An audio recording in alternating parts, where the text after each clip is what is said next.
Kisah awal mula padi pulut di Sumatera Utara. Ya teman, kisah padi pulut merupakan sebuah cerita rakyat yang berasal dari Sumatera Utara. Cerita rakyat ini mengisahkan tentang awal mula munculnya padi pulut yang memiliki tekstur lembek seperti getah atau pulut.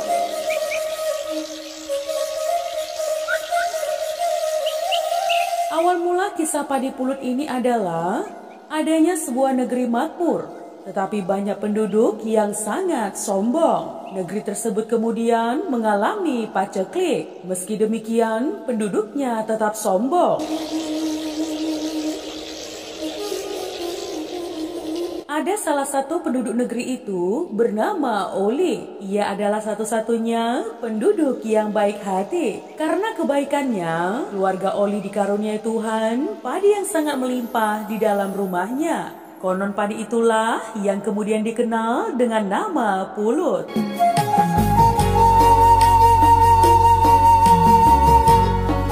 Dukun Sakti. Dahulu kala terdapat sebuah negeri yang besar dan ramai. Negeri itu bernama Sicike-Cike. Negeri Sicike-Cike saat ini berada di dalam wilayah Kabupaten Dairi, Sumatera Utara. Di negeri Sicike-Cike ada seorang dukun atau datu yang sangat sakti. Kesaktian dukun ini tersohor di seluruh tanah Batak. Meski memiliki kesaktian yang luar biasa, ia merupakan seorang dukun yang rendah hati dan tidak sombong. Konon, negeri Sicike-Cike berdiri berkat dukun sakti itu.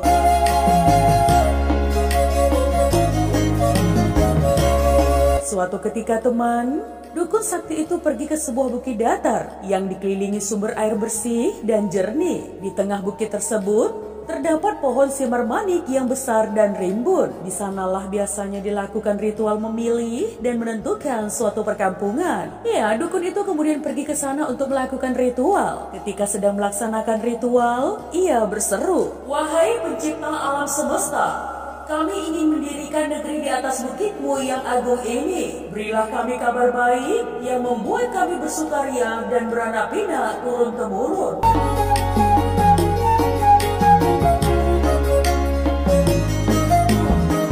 Setelah itu terdengar suara genderang bertalu-talu, koko ayam bersaut-sautan, suara lembu dan kerbau melengut dan menguak, serta suara sorak-sorai manusia tertawa riang. Tak lama kemudian terdengar suara yang tegas dan berwibawa. "Wahai dukun sakti, benarlah engkau guru besar bermoral tinggi. Ketahuilah bahwa negeri ini adalah negeri yang paling ramai, nantinya dikelilingi oleh desa-desa. Akan tetapi, ingatlah setelah sampai ke puncak kejayaan, mereka akan lupa daratan. Engkau sendiri yang mendirikan negeri ini akan dilupakan. Hanya sedikit orang yang masih berbudi mulia. Jika pohon-pohonan telah berumur dan batang-batang tua telah meranggas, orang-orang menjadi sombong, benci kepada yang sakti dan lemah, tak peduli pada anak yatim piatu, serta semua orang melarat."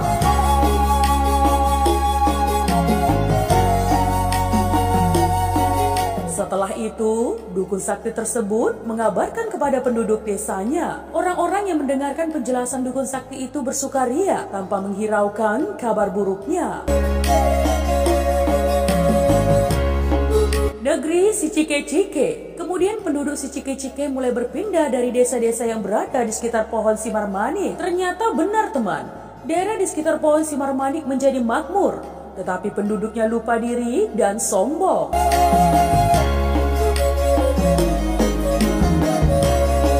Di negeri Sicike-Cike terdapat keluarga baru yang datang dari negeri lain. Keluarga tersebut memiliki anak bernama Oli. Iya, mereka adalah keluarga yang kurang mampu. Suatu ketika, ayah Oli menikah lagi dengan seorang gadis yang merupakan anak orang kaya. Sementara itu, Oli dan ibunya ditinggal oleh ayahnya.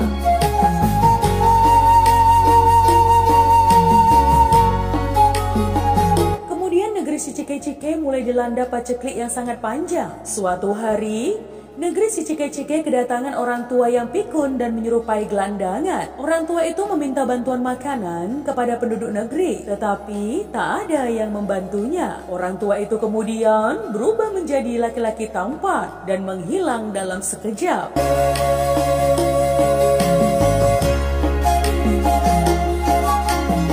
diduga teman, lelaki itu muncul di ladang milik Oli dan ibunya yang miskin. Lebih lanjut teman, negeri si Cike-Cike kemudian ditimpa musibah kelaparan yang berlangsung selama 2 tahun. Meski demikian, kebanyakan penduduknya semakin sombong.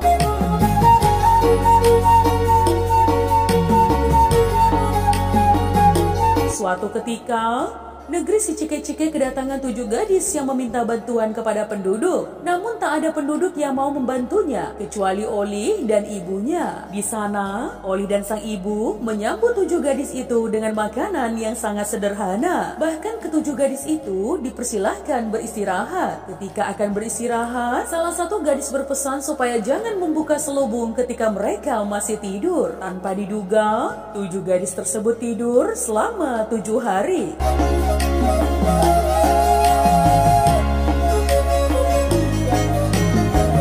Ibu Oli kemudian memberanikan diri membuka selubung. Betapa terkejutnya Ibu Oli ketika menemukan timbunan padi yang sangat banyak. Sementara itu, ada seorang gadis yang tertimbun padi hingga lehernya. Gadis itu pun menceritakan asal-usul padi serta tentang dirinya. Ternyata teman, gadis tersebut adalah bantuan dari Tuhan.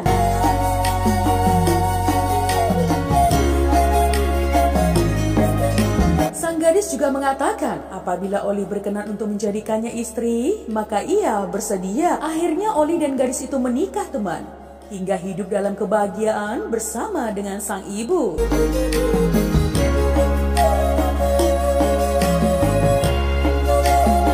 Sementara itu, padi jelmaan para gadis tersebut rasanya gurih dan wangi. Namun, ketika dimasak, akan lembek menyerupai pulut atau getah pohon. Mereka kemudian menamainya padi pulut. Konon dari situlah asal-usul padi pulut. Setelah itu teman, tersiar kabar bahwa Oli dan keluarganya memiliki padi yang penuh di dalam rumahnya. Penduduk si Cike-Cike kemudian datang berbondong-bondong untuk meminta pertolongan kepada mereka.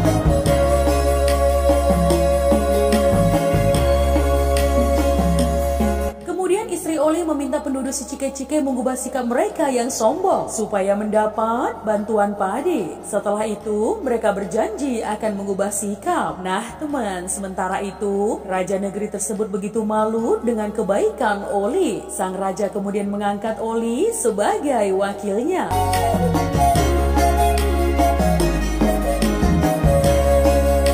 Beberapa waktu kemudian, Oli dinobatkan menjadi raja. Negeri itu pun tampak semakin maju di bawah pemerintahan raja yang baru.